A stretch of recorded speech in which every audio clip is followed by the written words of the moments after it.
Rritja e çmimit të naftës së Shqipërisë si pasojë e konfliktit në lindjen e mesme pritet të sjellë pasojë të gjithë zinxhirin e furnizimit dhe të rrisë koston e jetesës. Sipas një analize të Altax, karburanti është një input bazë për transportin, bujqësinë, ndërtimin dhe industrinë prodhuese. Për këtë arsye, rritja e çmimit të tij rrit kostot e transportit dhe transferohet tek çmimet finale të ushqimeve, materiale të ndërtimit, produkteve industriale dhe shërbimeve turistike.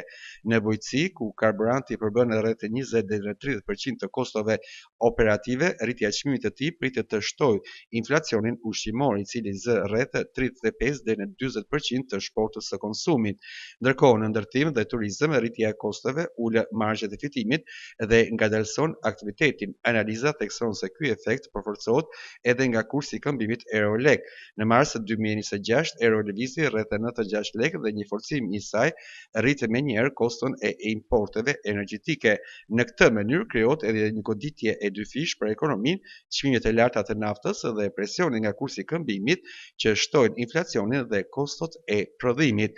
Megjithatë, euro më e fortë mund të përmirësojë eksportet dhe të rrisë vlerën e remitancave dhe të ardhurave nga turizmi për një ekonomi që importon mbi 90% të energjisë. Efekti neto mbetet negativ.